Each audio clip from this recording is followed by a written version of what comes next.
And so I want to talk just a little bit about your habits, because habits are a really great thing that we've been given the capacity to develop to make us more efficient, more effective human beings.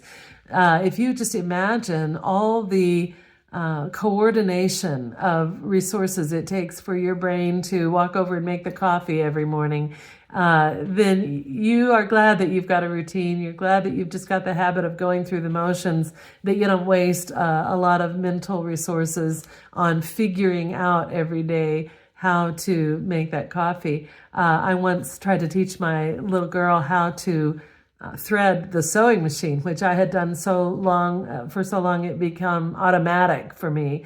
And I had to slow way down to figure out how to take that speedy, habitual pattern of getting that sewing machine threaded to enable her to see the different steps in it. It was a real interesting teaching moment, how slow you need to be.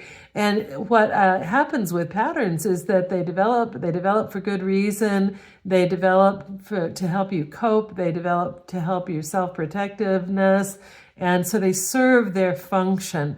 But the problem with patterns then is that they become modes of reaction. They become modes of response that don't involve your thought. They don't involve your judgment about what would be good to do in this moment.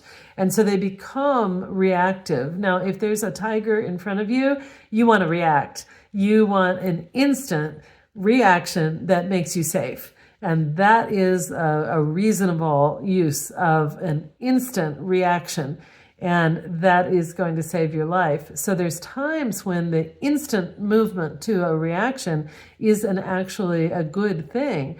But what I think happens in day-to-day life is that we don't realize that we are acting according to patterns, acting according to habits that we've developed. And so I try to slow people down and just help them examine the fact that they have executed a habitual pattern and ended up at a place they don't really want to be, or that's not really helping them or helping the relationship that they care about. So if we have somebody and we want them to become more free, if you are somebody that wants to become more free, one of the first things that needs to happen is that you begin to recognize when you're not free, when you are acting out of a habitual pattern or out of impressions that you haven't even stopped to consider and make a good judgment about how to act. And so that process of learning about yourself is a huge part of what this freedom coaching is all about, just helping you begin to see. So when you go ballistic over something stupid, when you have a disproportionately reactive response to something that happens to you, it's usually pretty clear, if not in the moment, then later, that you overreacted, that you're yelling and cussing at somebody or whatever you did, hitting somebody, throwing things, was an overreaction. And so what I find is that in the moment when you're not free is probably not a good time to work on your freedom. I counsel you to keep a journal at night, to just scan over the day and just notice if there were any moments where you lost your freedom. And if so, what were they? This is not judgmental. This is not condemnation. This is not a chronicle of even sins. This is dysfunctional habit patterns, reaction patterns, response patterns. And if you can start to see them, then you can start to work with them. So when you notice that you've become unfree, then that is the beginning of all kinds of great things, because those become your moments of practice, your opportunities to practice freedom. And just for some examples, if I see a stack of dishes and we have a family where somebody needs to do them and there's not an assignment made, and so somebody needs to do them, and I go over and start doing the dishes. If halfway through that process I start feeling resentful, I start slamming the clean dishes over on the clean dishes side. I start muttering under my breath about how I'm the only one trying to do the dishes and nobody else is helping. Then two things can happen. I can get more and more and more resentful until I'm yelling at the people around me or snubbing the people around me or stomping around the people around me and hoping that they'll get the signal that I have been the martyr and done the dishes again. Or I can say to myself, you're not free, and that's on you. And in that moment, I have a choice. Am I going to do the dishes in freedom, or am I going to freely choose not to do them? Nobody's making me. And if I am making me, if I'm enslaving myself, then I'm violating myself. So there's lots of examples like that, and they come right from people's day-to-day lives. And I'm always telling people, don't worry, if you missed a chance to practice freedom, it's going to happen again. Whatever it is that's the pattern that strikes you as one that triggers your loss of freedom, don't worry, it'll happen again. And that's the sad thing. It'll happen over and over and over again until you get free of it. So the way to just help yourself through this process is to recognize that it's going to be slow, and that even had that process of self-reflection, getting yourself to stop at the end of a day or the end of a week and just reflect back and see if you've got any moments that you recognize that you lost your freedom.